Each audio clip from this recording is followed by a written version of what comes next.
Yo, what's good? NBA YouTube. It's your man 100 Grand Ross with The Rock Never Stops. Today, I had to do this video. I had to do this video for all of my New York Knicks nation.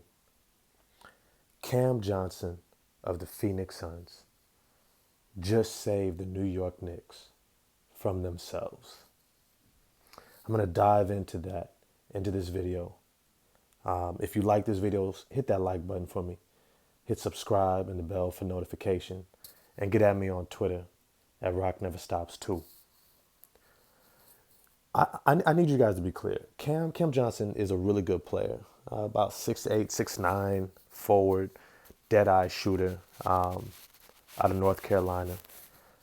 He's had a great early career. But he comes off the bench. He's a role player at best, not an all-star. Not really a starter on most teams, but very skilled. Cameron Payne, he was the backup for Chris Paul, who's out. Devin Booker, their second all-star level player, is also out. And Cameron Payne does his best impersonation of Chris Paul by leading the way. He does everything except for scoring in the clutch, where he missed the potentially game-winning layup by a good challenge by Mitchell Robinson, but smokes a layup nonetheless. And we kind of see how things play out. Alec Burks gets the rebound. They foul. They put him on the free throw line, and he splits. Now, before we go into how this thing ends, let me be clear. The Phoenix Suns are an incredible team, having an incredible year, and looking to make a run back to the NBA Finals, which I think they have a good-ass chance of doing as just about any team in the West. However, this team's two all-star starters were out. And the Knicks barely scraped to an opportunity to beat them.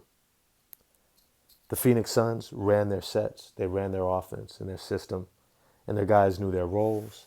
They stepped up, and they did what they had to do to get the win. But this is the point of this video. The New York Knicks, had they won this game, they would have crumbled. And when I say crumbled, I mean they would have crumbled in terms of staying the course once again of their focus to develop the young players so that they can begin to build a sustainably winning franchise. You have to understand that the New York Knicks are horrendous for thinking that they can skip the line in the process of becoming a sustainably winning team. The Phoenix Suns are barely getting to this place with the addition of Chris Paul, where they've been able to sustain winning at a high level.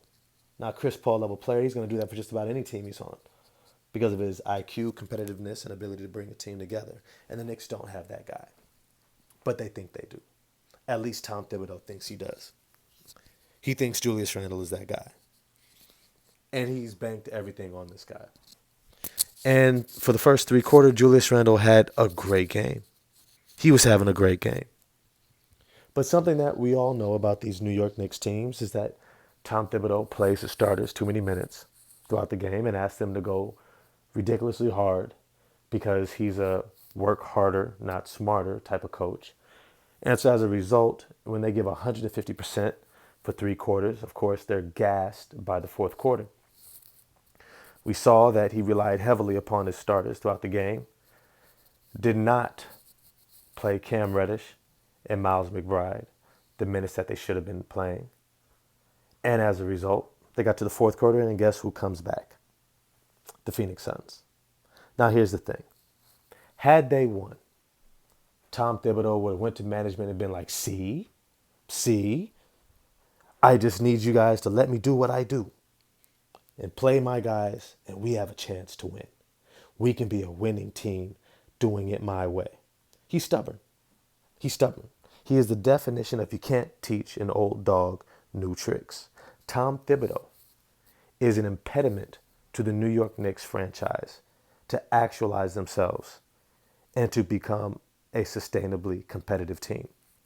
You see, everybody realizes that what they need to do is play the young guys. They gave up a first round draft pick for Cam Reddish, and they're barely giving him any minutes to see what he can do. But the problem is when you have a defensive-minded coach who can't really coach offense and create an offensive system for them to get easy baskets, you're never really going to see what these guys can do. No matter how much R.J. Barrett shows you, Mitchell Robinson shows you, you can only imagine what they would look like in a high-level offensive system. One where the ball flows, they have sets that allows them to play at a high level. We won't know. But what we do know is who Tom Thibodeau is. And had he won this game, he would have had the excuse he needed to go right back to what he had been doing. Failing to play the young guys, failing to develop them, relying heavily on his starters, running them into the ground, and hoping for an opportunity to barely sneak into the playoffs. Barely. That is the ceiling of Tom Thibodeau. Right now, the New York Knicks needed to lose, to hammer in the point. You can't even beat a team, a good team, a great team, without its two best players, despite having your best players. This is where you're at. And sometimes you got to be sobered in order to make the changes that you need to get better. Hopefully, that point was driven home tonight with Cam Johnson's game-winning three-pointer. Hit that like and subscribe, and I'll get back to y'all next time. Peace.